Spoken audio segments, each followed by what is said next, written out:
This is the Chris Berry Show. Expert information on wealth, estate, and tax planning for the second half of life. Information that you can understand. Here's your host, Chris Berry. Welcome to the show, everybody. Very excited.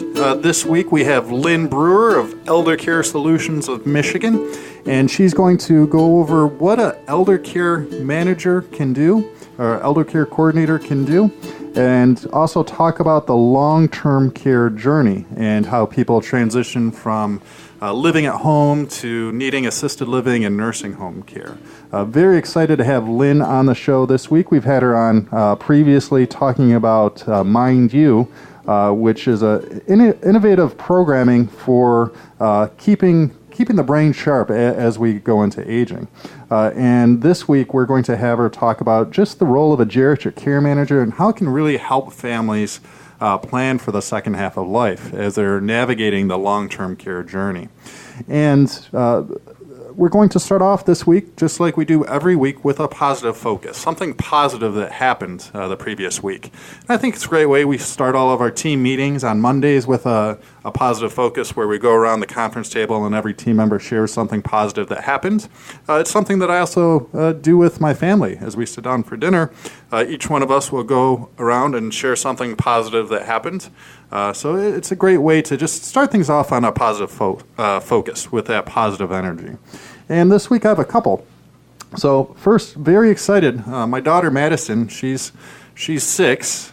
She had her dance rehearsal for her dance recital, which is coming up next week. And so she goes to, every Monday night, she goes and practices her dance. And it's great seeing the effort that she puts into it. And she's just such a lover of music. Both of the kids are really lovers of music. She's in dance right now. Very excited to see her dance recital next week.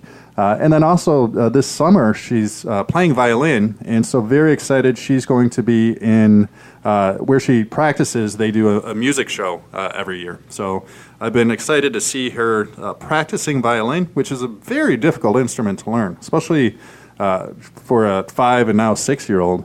It's one of the more difficult instruments to learn, but she's really putting in effort, and she's really getting pretty darn good. But I think her first true love really is dance. So when we're sitting there at the rehearsals, she got up on stage and did a great job on her dance, and then she wanted to stick around, and she was dancing in the crowd to all the other rehearsals going on. So it's just great to see the joy of a young daughter just loving dance and just the spirit it gives her. So that's one positive focus, is just watching my daughter and her love of dance. And then the other positive focus is that my wife and I, we spent some time down in Detroit this week. So about maybe once or twice a year, we'll have what we call a Detroit weekend, where we'll identify some show or concert to go to Saturday night, maybe find something to do Friday, but just stay downtown. I live about an hour and a half from downtown Detroit, and don't get down there much, but it was a great, we went to a comedy show Saturday night, and then Friday night went to a wonderful restaurant. It's called Albina, and what they do, it's really a minimalist approach to dining, where it's just 8 people, and you're sitting almost at a kitchen table, but on one side is the chefs, and you're on the other side. And it's very minimalist. It's not like they have a lot of cocktails or anything like that. It's really all about the food, all about the presentation of the food. And you can tell it's someone that's really, they put in the time, they put in their effort. They're really a specialist in their area, where you can tell it's all about the cooking, all about the food, all about being the chef. It's not about the ambiance or anything like that. It's all about the food. And so we had to RSVP or register early to basically buy a ticket. And really it was an experience because it really was all about the food. And that's one of the great things that as I get older, I really appreciate people that are masters of their craft. And you could tell that this chef was a master of his craft. And that's something that I've just grown to appreciate as I get older. And that's something that we're really trying to do at our firm, is really be masters of the craft of planning for the second half of life. And that's why I'm excited to have Lynn Breuer on the show this week. She really is what I would consider a master of her craft of the role of a geriatric care manager. I've known Lynn for about 9 years with ElderCare Solutions, and very comfortable bringing her in to work with families when they have questions of what is the next step in terms of someone's care. Do they need to be at home, or do we need to make some improvements at the home to make sure that a senior can stay there longer? Or should they maybe not be in the home anymore, but now be in assisted living or nursing home care? Kind of as the legal, financial, and tax advisor, that's not really my role. That's where I need to bring someone like Lynn of ElderCare Solutions of Michigan into the fold to work with a family, because I can't go out and do an assessment to figure out what is the best next step for a mom or dad or a loved one. I need a specialist. I need a master of their craft. And that's really what Lynn Breuer is she's a master of the craft of determining the next step when it comes to that elder care journey of needing home care, assisted living, or nursing home care. So very excited to have Lynn on the show today in our second and third segments. And before we get into those second and third segments, what I thought would be helpful would be, and understand this is kind of putting the cart before the horse, because when we're helping families, a lot of times we need to know what is the next step in terms of care. Are they going to stay at home? Are they going to need independent or assisted living? Or are they going to need nursing home care? And Lynn will go over the differences between those different levels of care along what we call the care continuum. So once that's established, then we can develop the legal, financial, and tax plan on how best to care for that level of care. So it's a little bit of putting the cart before the horse, but what I thought would be important to do, especially on this episode with Lynn Breuer, is talk about how do we pay, or how do we handle both legally and financially from a tax perspective, how do we handle these next steps? How do we determine the next level of care? So how do we pay for home care? How do we pay for assisted living? How do we pay for nursing home care? And it's something that we've covered a couple times already on the show, but it's important information that I think it's great to get out there. And if, as you're listening to the show, if you want to get a copy of our book, we've actually written a book on this topic. It's called The Caregiver's Legal Guide to Caring for a Loved One with Chronic Illness. So if you do have a loved one who may need home care or may need assisted living or nursing home care, and you have questions about how to navigate that maze, please give our office a call, and for the first 5 listeners of the show, we'll mail out a free copy of the Caregiver's Legal Guide to Planning for a Loved One with Chronic Illness. So if you call in and you leave our name and address and phone number, for the first 5 listeners of the show, we'll mail out a free copy of that Caregiver's Legal Guide. So if you call us at 810-355-2584, leave us your name, address, and phone number, we'll send out a free copy of that book to the 5 listeners. Or if you want to email us, you can email us anytime at askchris@thechrisberryshow.com. Or you can go online to thechrisberryshow.com, click through, and there's a Contact Us link right there. But if you put your name, address, and phone number, and just request that you want a free copy of the Caregiver's Legal Guide to Planning for a Loved One with Chronic Illness, then we'll get a copy of that book out to you.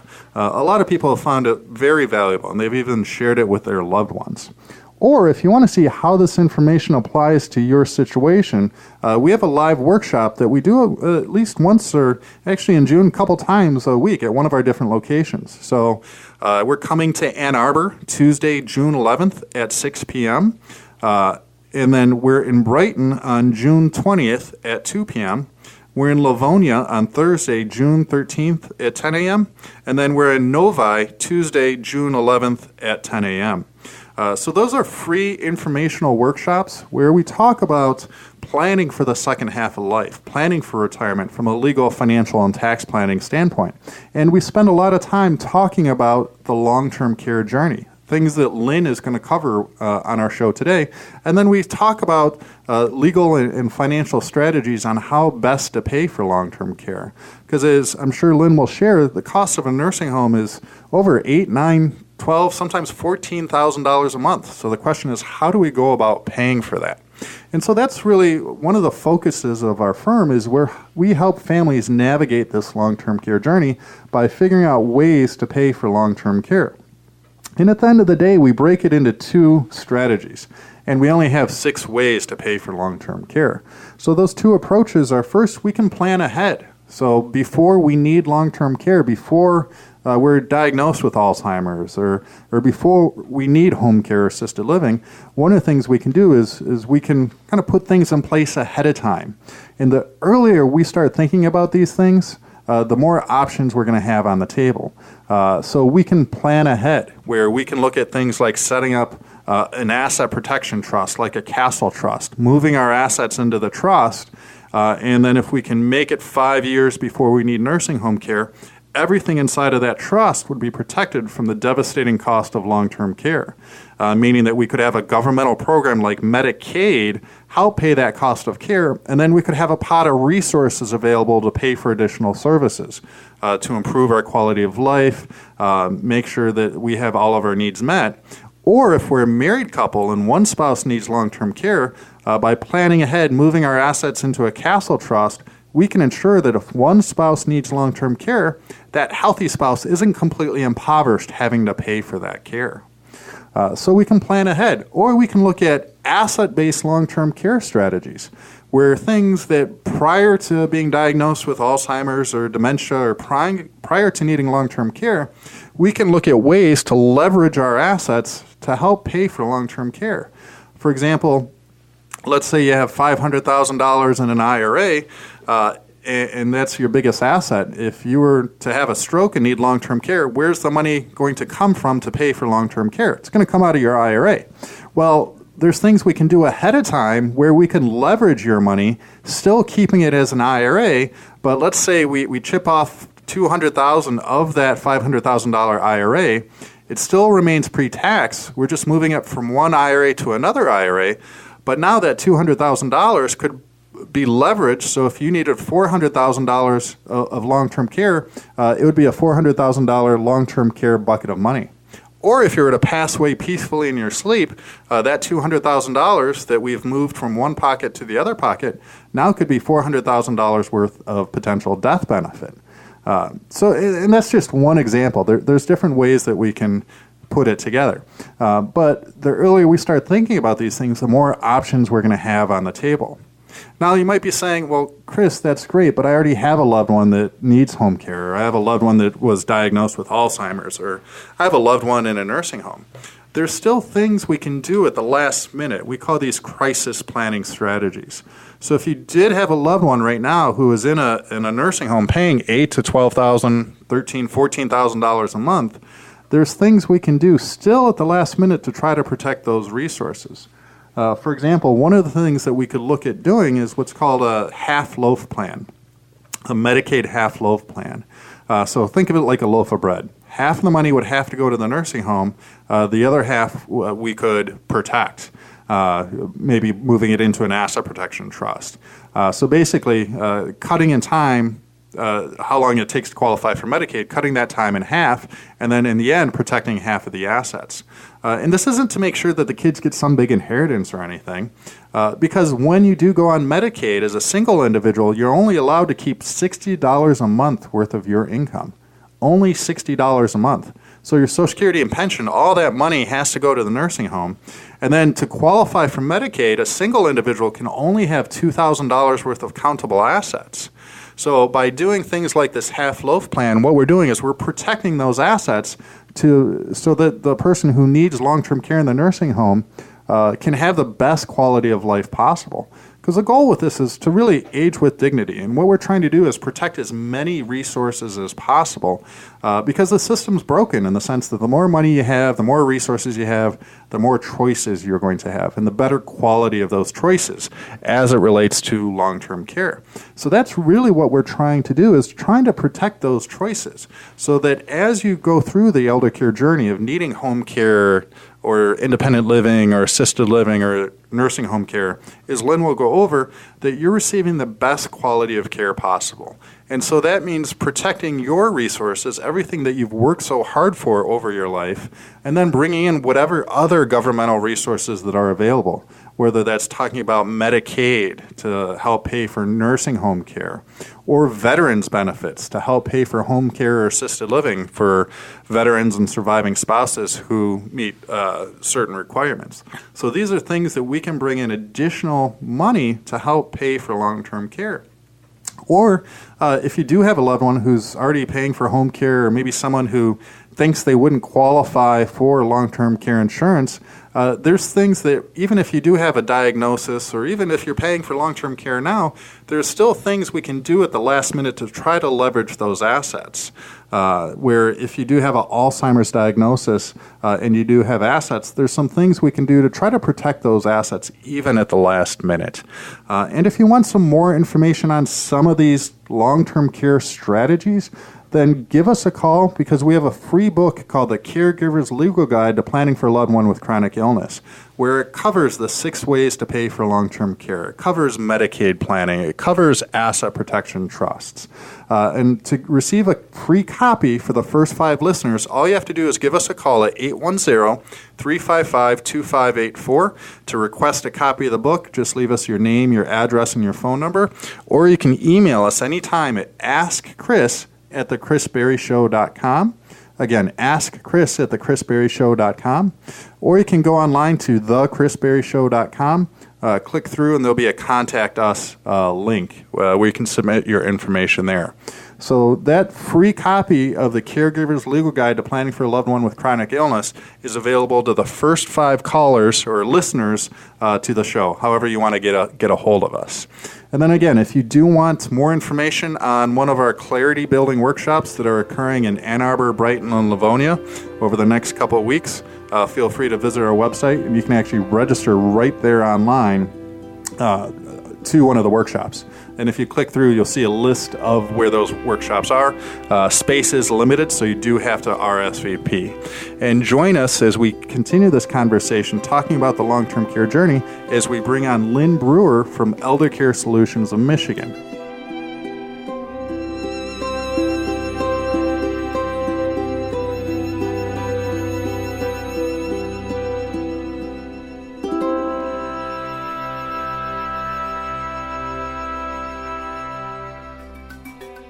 The cost of long-term care can be overwhelming. If you're dealing with long-term care costs, make plans to attend the next free informative workshop from the ElderCare firm in Brighton. They'll show you how to protect your hard-earned assets and obtain the governmental benefits you deserve, including veterans benefits and Medicaid. Hello, I'm attorney Chris Berry. As the only certified elder law attorney in Livingston County, I have the knowledge and estate planning strategies to help you. When you call, reserve your seat at our next workshop or schedule a free 15-minute phone consultation. The ElderCare firm is here to help you and your family find solutions. Call us today. Spots are filling up for the next free ElderCare firm workshop. Reserve your seat today by calling 810-214-3800 or visit theeldercarefirm.com. The ElderCare firm also invites you to join them at this year's Walk to End Alzheimer's. The walk is on Saturday, October 1st in downtown Brighton. Call 810-214-3800 today.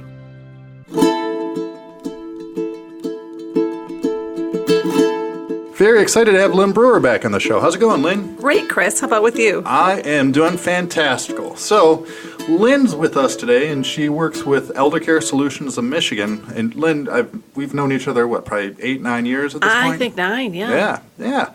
So very excited to have you on the show talking about the needs of seniors, the needs of this aging population. So why don't you tell me a little bit about ElderCare Solutions of Michigan? Absolutely, Chris. So we are a division of Jewish Family Service, but we work with older adults and their families of all religious and cultural backgrounds.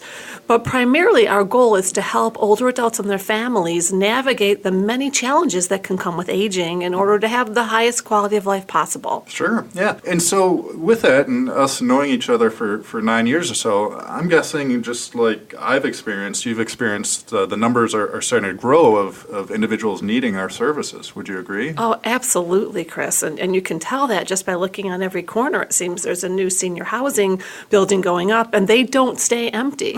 Right. Yeah. My wife and I, we went to Detroit, went to a comedy show last weekend, and as we were driving back, we skipped the freeway, and we ended up taking back in Novi, and we were just counting all the assisted living communities going up. Absolutely. You know, we're second in the nation only to Florida for the highest percent of population over the age of 65. And that's not the whole state of Michigan. That's just the Tri-County area. It's astonishing. Yeah, and I believe you. And one of the things that doesn't surprise me about that is I used to volunteer for the Michigan Medicare Assistance Program, and they're talking about Medicare fraud. And in the whole nation, Florida was number one, and Michigan ended up being number two. So it seems like we do have a growing kind of silver tsunami. Absolutely. Coming. Yeah. So now with ElderCare Solutions, let me ask you this. What made you get involved working with seniors and in this industry? Well, I had been a social worker for a long time before I started working with older adults. Actually, I was working with children initially and then focusing more on mental health. But when I became aware of all the unique challenges facing older adults and the fact that if we're lucky enough to live a long life, that future is waiting for all of us, Sure. I just felt passionate about working in that area. Yeah. And I think, like you said, we're living longer than ever. We talk about it planning for the second half of life. It seems like people are living longer than ever. And in fact, I was participating in this exercise where they're asking kind of how long do you think you're going to live? And people are going around like 90 or maybe 100. And then after walking through this exercise of always trying to think of something positive and having something that you're excited about, and with all the medical advances, my number is now 148. So I'm going to live to 148. All righty then. Yeah. Well, given that I'm older than you, I might not be around to help you navigate that, but somebody else will. Yeah. My kids find it kind of questionable, but I'm sticking with it, 148. All right. So you mentioned as people age, they need assistance with more and more things. What are some of the things that ElderCare Solutions help seniors with? Well, we help older adults really with whatever goals they're trying to accomplish. Most people, when they reach out to us, are having some sort of difficulty. It may be that they have questions about one particular issue, like should somebody move to a more supportive environment, or does someone need to stop driving? How can you tell? What can you do about that? Or sometimes people are having intense physical issues or cognitive issues. So usually people are reaching out for help in those main areas. Sure, yeah. And it's one of the reasons that we refer to you quite often is because clients will come into our office looking for kind of the next step in terms of a transition of care, maybe going from living at home to now looking at assisted living or needing nursing home care. And they're looking at us for ways to come up with a legal or financial strategy to be able to pay for that. But a lot of times I ask them to take a step back of first you need to figure out what is the next step. And so that's why a lot of times we've referred to you because we need to know what's the best next step for a client. Absolutely. And Yeah. you were the first attorney, Chris, I ever spoke with who really seemed to understand that those two things are married. Sure. That you need to plan Right. financially, you need to plan legally, but you also need to have a plan in place for the more social health and wellness Right. aspects of aging. Yeah, and I think it's not so much that they're married, it's that your role is more important, or we need to figure out that first step first before we come up with any type of legal and financial plan. I'm not qualified to decide whether mom needs to be in assisted living or she can stay at home. But then once that decision's made, then we can move forward with actually putting together a plan. So I think we're married, but I think your role is much more important because it's all about the care that that individual needs and then Yeah. finding the way to pay for it. Absolutely. Yeah. So with this, do you find that people are trying to age at home more often than not, or where do you see people wanting to receive care? That's such an interesting and timely question, Chris. I think that there's two different kinds of aging in place or aging at home, and it depends. So, for example, if someone had the foresight when they made their last move to choose a house or a condo that's either a ranch style or has a first floor master, first floor laundry, then I think people really hope to age in place, and when that works out, that means they have money to bring services in. That's everybody's first choice. Sure. But oftentimes people aren't in that situation. And if you have someone that's in a colonial home and they have steps every day and perhaps they have a master bedroom up on the second floor and laundry in the basement and they're getting older, it's hard and it's dangerous to be doing those types of steps, carrying laundry baskets, those kind of trip and fall hazards. But sometimes people can't afford to move out of that situation. And that's when aging at home isn't as desirable. There's also a third category, and those are people who, regardless of the way their home is set up, they're fine, they have the means to bring care in. But some people, there's a new cohort, really look forward to that cruise-style living that the more modern-day continuing care retirement communities or independent livings can offer, where it's beautifully decorated and appointed, top-level cultural activities, but you don't have to cook if you've been cooking for 50 years and don't want to anymore. Or if you had to stop driving, there's a van that can take you out on a few days a week. So sometimes it's just pure choice to give up some of the work entailed in maintaining your own home. Yeah, that's a good point. I kind of joke around when I'm describing what independent living is or assisted living. I tell people it's like a hotel or apartment type environment with additional services. When you're done with your food, you can just push away from the table. People clean up after you. Kind of reminds me of living in a college dorm or something like that. It does. Can we talk about that Sure, for a minute, yeah, Chris? Just the difference in the types of senior living. Sure, yeah. I think that most people who haven't been through this process tend to call everything assisted living.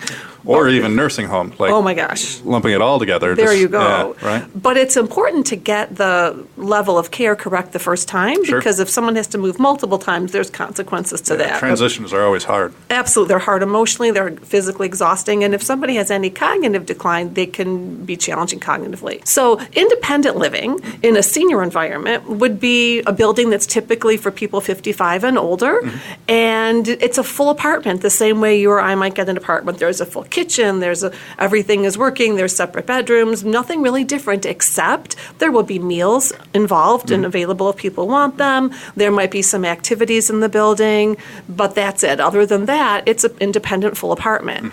If that's not enough, if people need more assistance than that, that's when people can look at assisted living, which again has apartment-style living, but those apartments are not complete. They're not likely to have a complete kitchen because that could be assumed that might be a bit of a hazard, although microwaves and small mini fridges are almost always fine.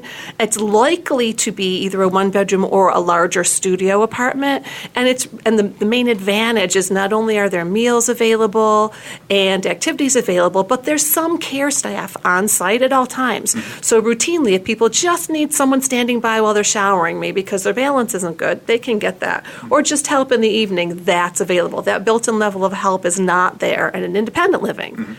Then the next level of care would be memory care, and that's for somebody who has cognitive impairment significant enough that maybe they're at risk of just wandering, taking off and leaving, not knowing that that's not safe, crossing a major freeway, because memory care units usually are locked environments, lots of room to walk around in courtyards to be outside in, but within a safe environment.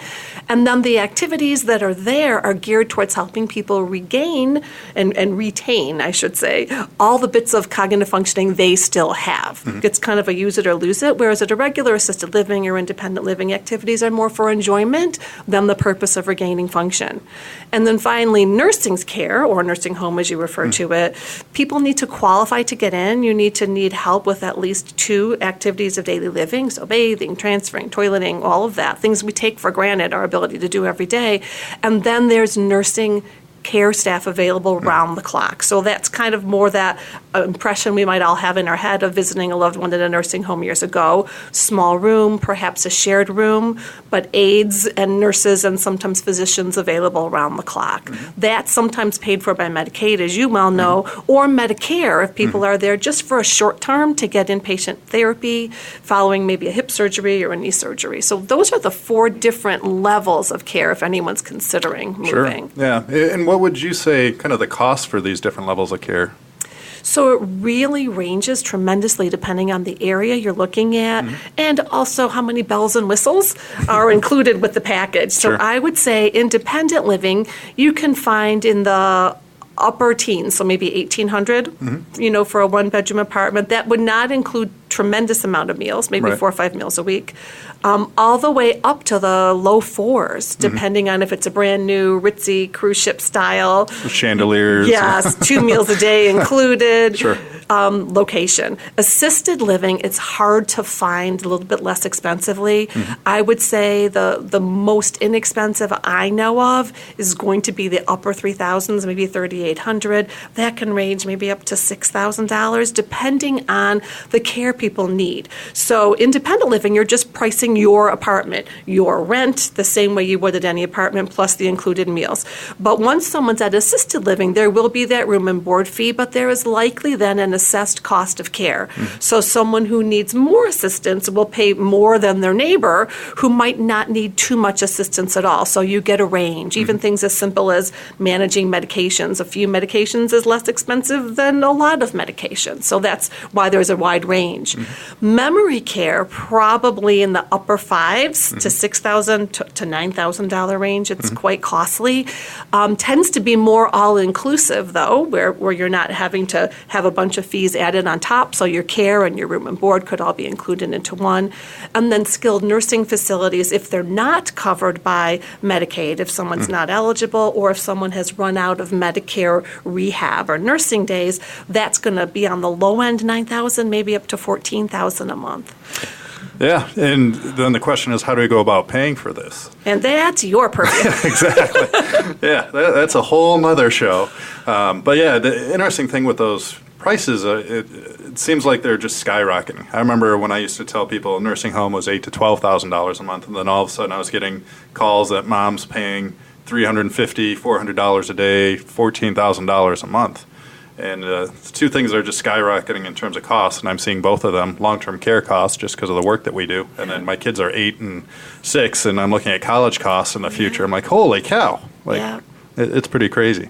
So how does a family know what is the best next step if they are at home now and they know they need to make a transition?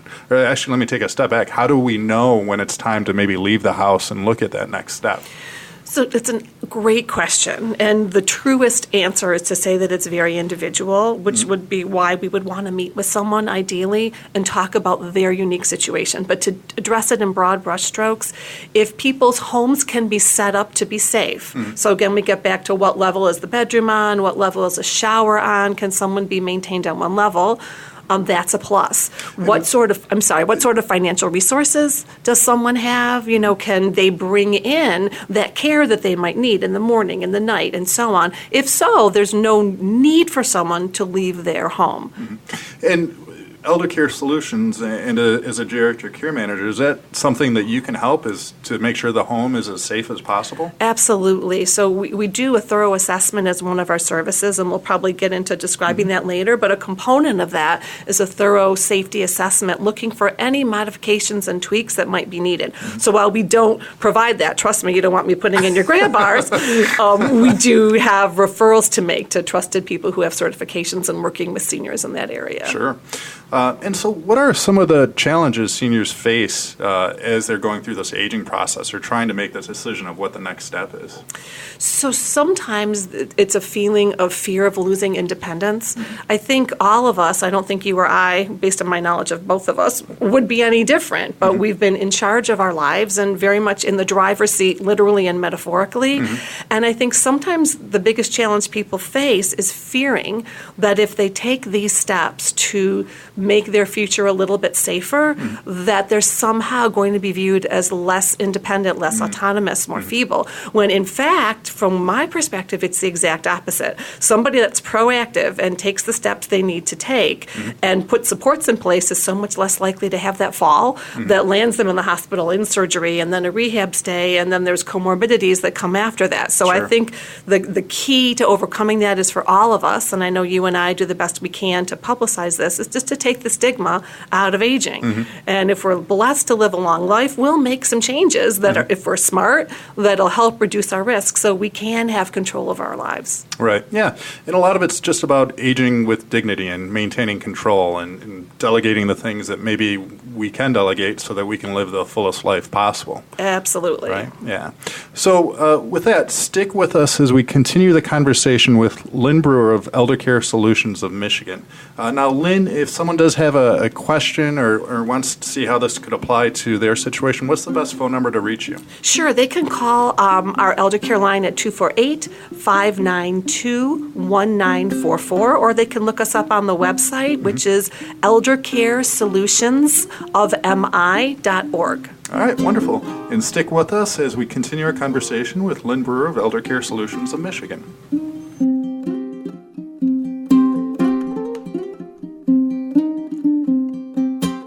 Certified elder law attorney Chris Berry from the ElderCare firm in Brighton can help you protect your assets from the cost of long-term care, and they can also help you with estate planning, like they did for Linda Emerson. I had to redo my will. It weighed on me that I hadn't changed it. I wanted to make everything easy for my daughter whenever I do keel over. But I went in, it was very professional, and sat down with Chris. I would definitely suggest him because he knows his stuff and he's not aggressive. He's, very friendly and makes you feel comfortable because I think he realizes it's not a comfortable thing for people. It was just an easy process. I came out of it and I told my daughter, "It's all yours, kiddo." Hello, I'm attorney Chris Berry. The ElderCare firm is here to help you and your family find solutions. Call us today. Visit theeldercarefirm.com today or call 810-214-3800. 810-214-3800. And welcome back. We have Lynn Breuer continuing the conversation talking about the elder care journey and how care managers can help clients navigate through this process. So, Lynn, tell me, what is the role of a care manager as it relates to someone going through the aging process? So care managers can have different roles for different families, something as little as a one-time consultation or assessment to help an older adult and their family get direction and identify next steps, or they could remain in an older adult's life as their general contractor. One person for the family to call when they have a concern, one person for that older adult to reach out to when they have a question. So the best thing to do is for someone who's reaching out for a care manager to find out what services are available. There should be choices. For example, typically there might be a consultation, there might be an assessment, there might be crisis intervention, and there might be ongoing care management services. Sure. And why don't we break those out a little bit more? What happened? Well, let me take one step back. If someone, when should someone reach out to a care manager? So if an older adult is declining and family and that older adult don't really know what to do to slow that decline or bring some stability, that's the best reason to reach out.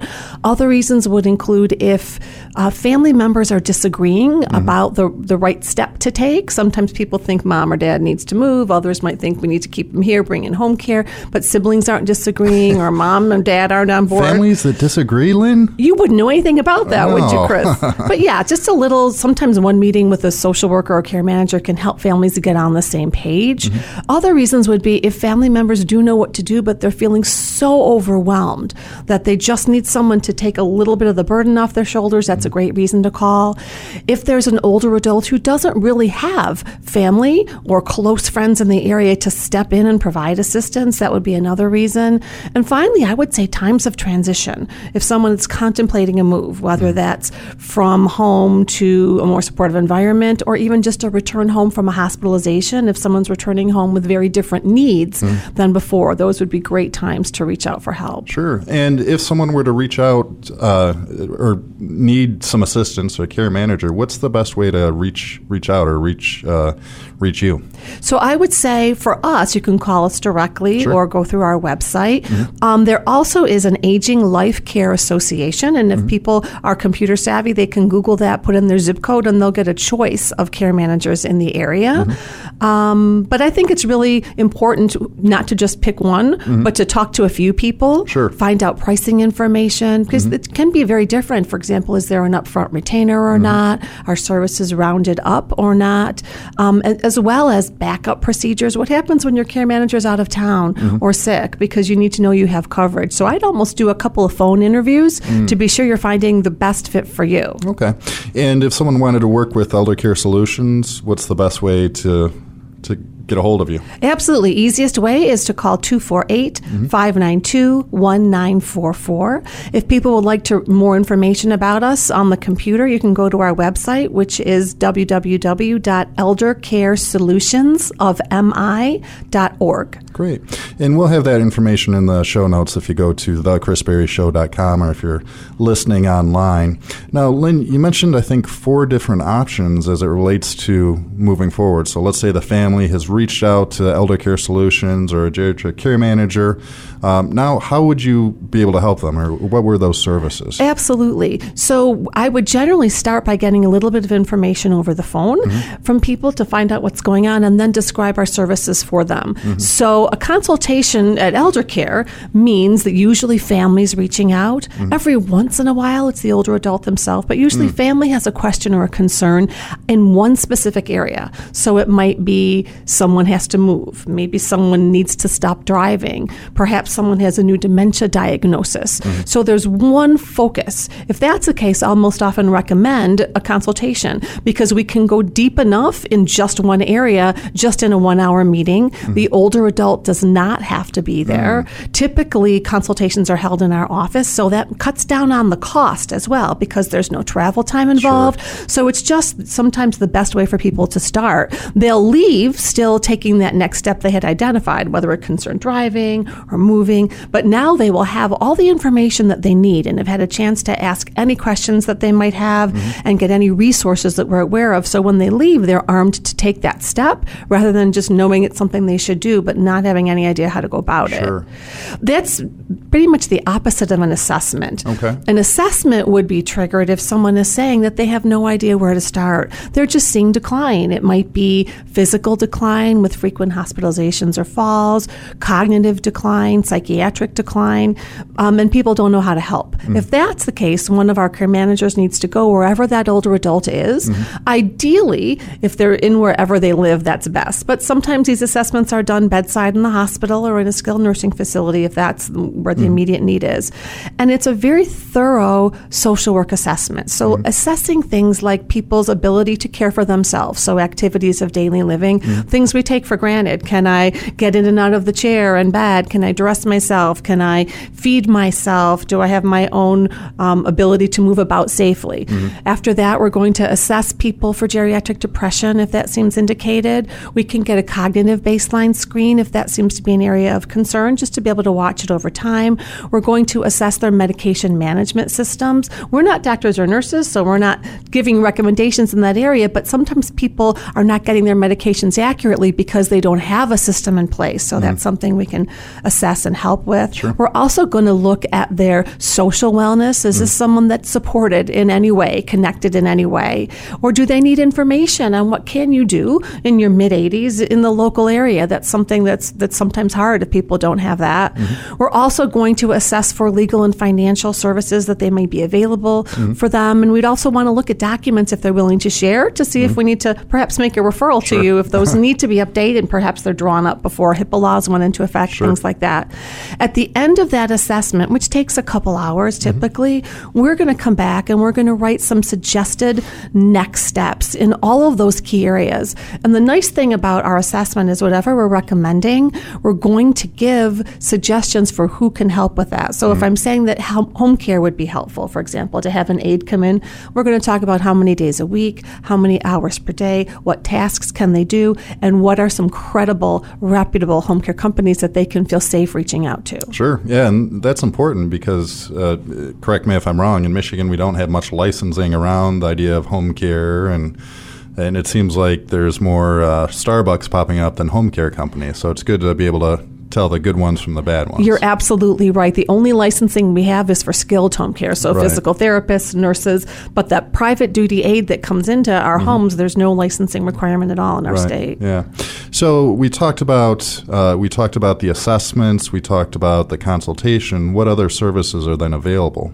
So ongoing services, I would say, makes up about 60 or to 70% of what we do. That might start as a consultation or start as an assessment, but through that process, people really feel supported and they feel, you know what, we want to keep this as part of our team. Every time there's an issue, we want to be able to get some support. So what ongoing services would look like is having a care manager dedicated to the older adult in your family.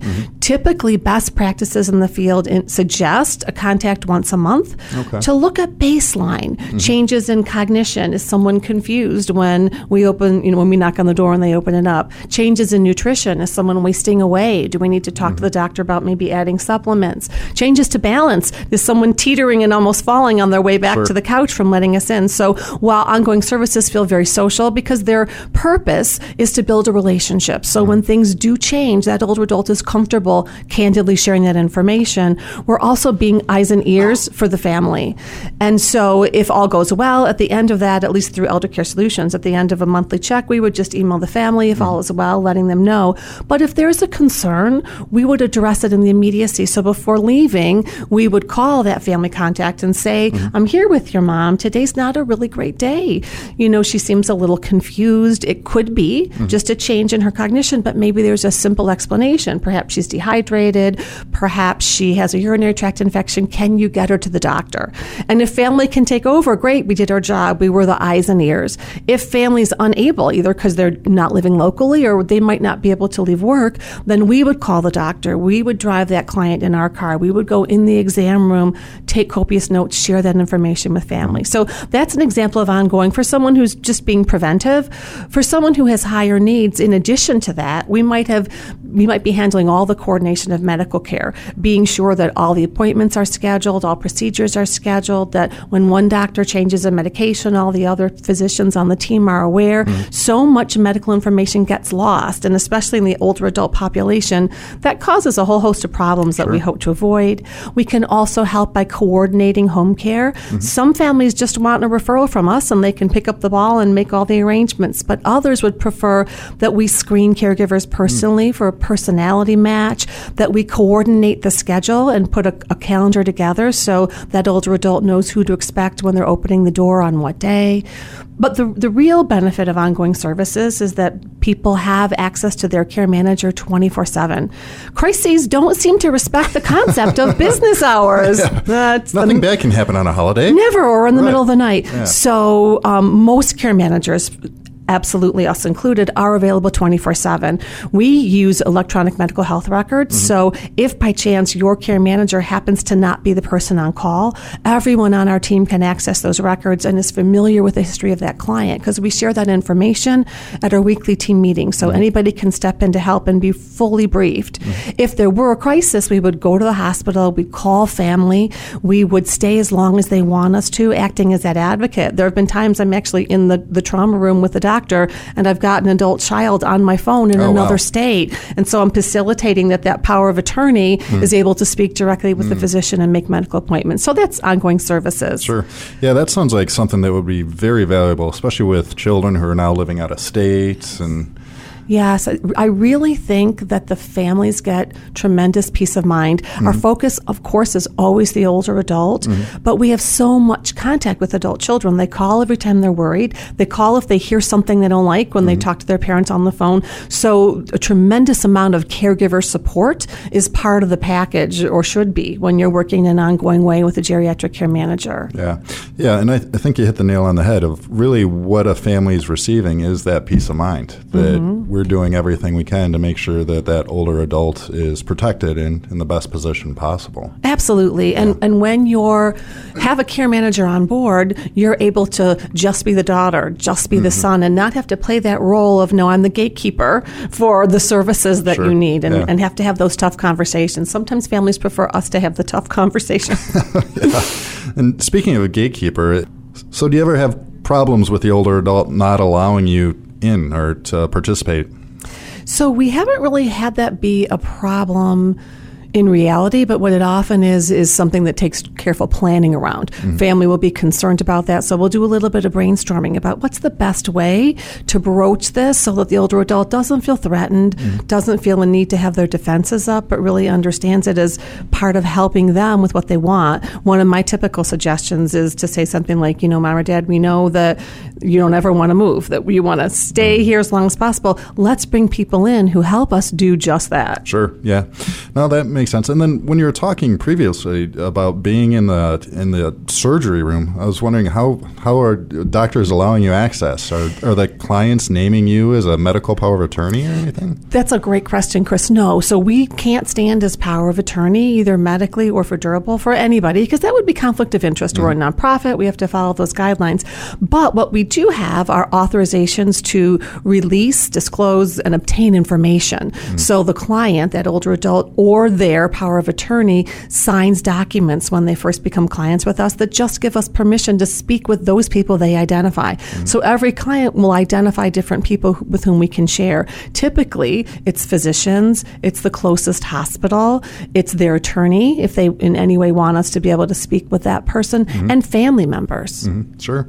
And so with the ongoing kind of services that you provide, what do you see as the biggest result or that families are experiencing because of the services? I think the biggest difference is that we're able to help them see what's coming. So if we see that, for example, let me give you what I talked about. If I'm making a monthly visit and a client lets me in and she almost teeters on the way back to the couch, so it's an uncomfortable and sometimes sad conversation to talk to someone about why they might need to go from a cane to a walker.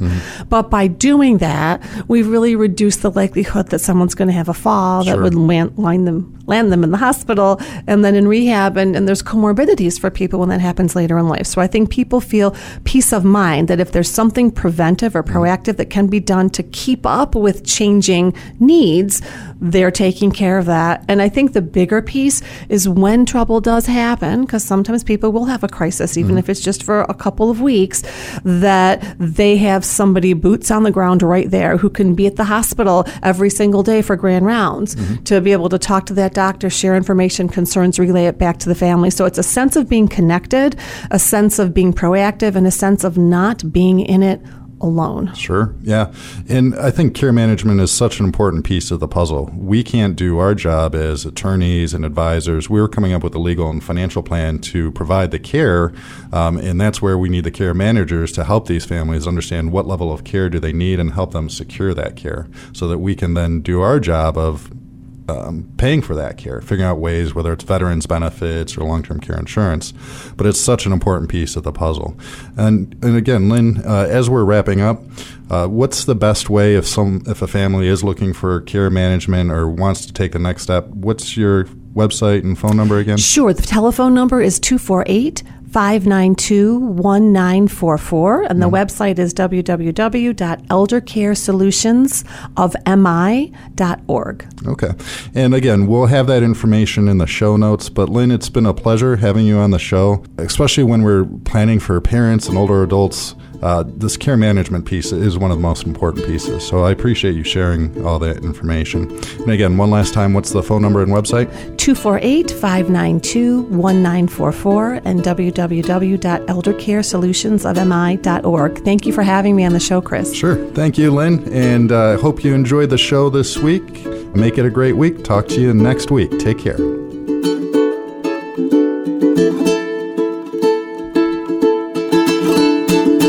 Learn more about Chris Berry and how he can help your family by visiting online at thechrisberryshow.com. That's thechrisberryshow.com. You can also call Chris Berry at 810-355-2584. That's 810-355-2584. This program content reflects the opinions of Chris Berry and his guests, not the ElderCare firm, AE Wealth Management, or the C.J. Berry Group, and is subject to change at any time without notice.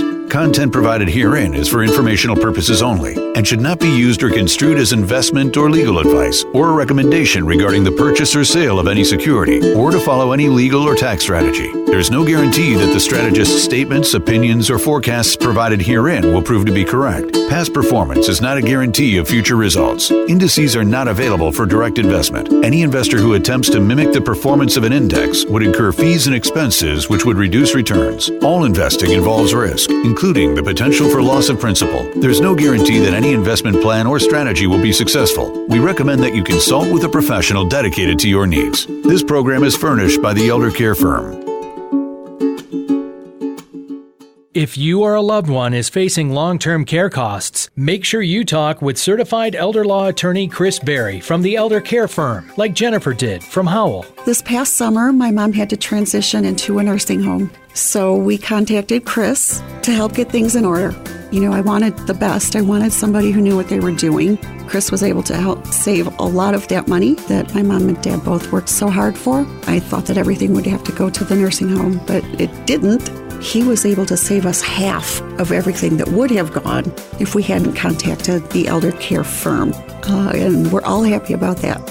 Don't go to the nursing home without contacting Chris first. Hello, I'm attorney Chris Berry. The ElderCare firm is here to help you and your family find solutions. Call us today. Protect your assets from probate, long-term care costs, the IRS, and get the governmental benefits you deserve. Visit theeldercarefirm.com today or call 810-214-3800. 810-214-3800.